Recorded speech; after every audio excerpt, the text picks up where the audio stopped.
Imagine buying a new car with the hood bolted down. You can't pop it open to look at the engine. To see inside, you'd have to be a mechanic.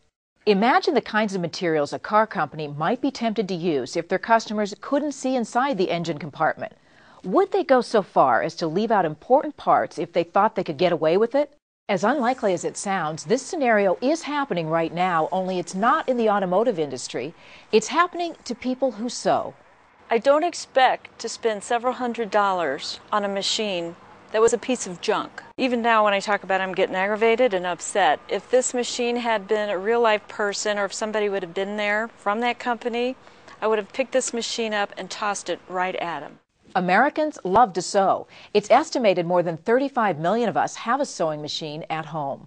Every year we spend more than $8 billion on sewing machines, accessories, and supplies. That's more than we spend on purchasing DVDs, more than we spend on cruises, and more than we spend on department store makeup, skincare, and fragrances. Studies show sewing is a soothing activity. It's medically proven to reduce stress. Many people report the primary reason they sew is for fun. I think it's coming up. Okay. But it really stops being fun when you realize you've been ripped off and paid several $100s for what's essentially a toy. Bob Janomen has been repairing sewing machines for 30 years. At his store here in a suburb of Denver, he services all the major brands. See, what you have to understand is that a sewing machine is a very precise instrument, and it's timed. And if the needle comes down in the wrong place, if the relationship to the hook isn't quite right, the machine jams, it breaks a needle, it does damage to the hook. These aren't things that relieve stress. The closer Janomen looked, the more he noticed a disturbing trend in the way certain machines were being manufactured. They started using less metal in certain parts. You could measure with a caliper and see it getting thinner and thinner. You know, it's just a lack of respect for the consumer, is how it seems to me. Then Janomen saw something that really made him mad.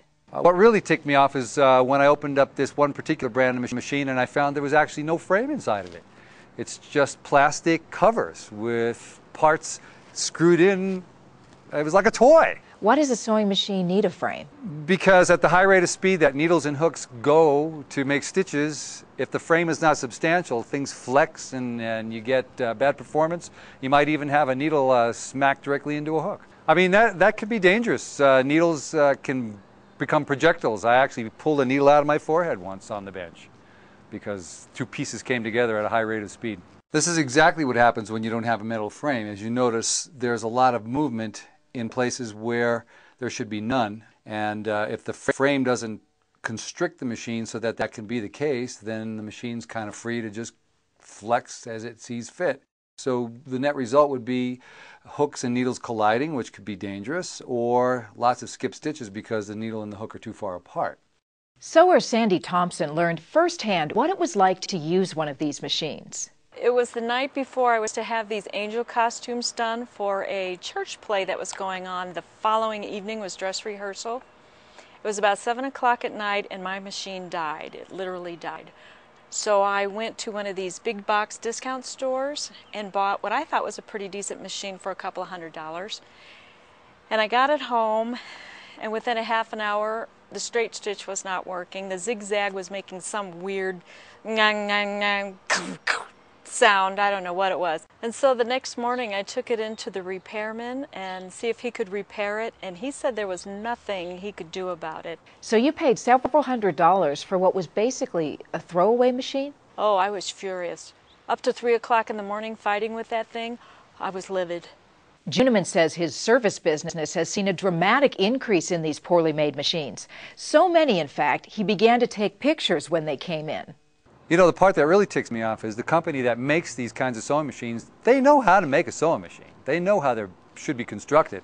I guess the assumption is that the people who buy machines will never look inside and see how they're made or what they're missing, because they're missing parts, they're missing pieces. So what should you see if you open up a quality sewing machine?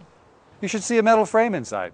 You should see something that the covers are attached to, rather than just being screwed together themselves like a clamshell. So, based on your experiences, is there a sewing machine you would recommend?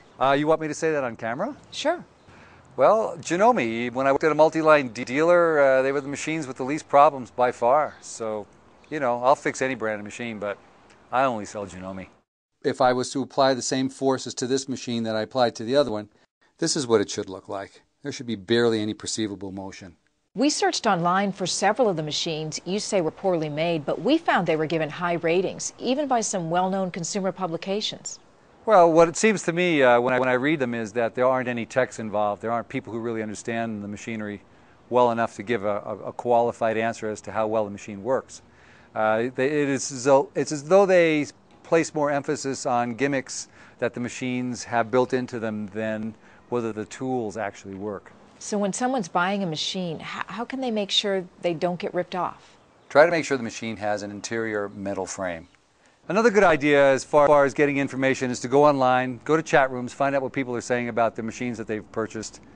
It's rare to find anything but rave reviews on Janome machines. Everybody loves them. They work. In the end, it all seems to come down to the age-old principle. A structure is only as solid as the foundation it's built on. And from the sound of things, some of these sewing machines have almost no foundation at all. If your expectation is for a fun, stress-free sewing experience, do your research and choose a brand you can really trust, from the inside out. For Consumer Watch, I'm Kathy Marshall.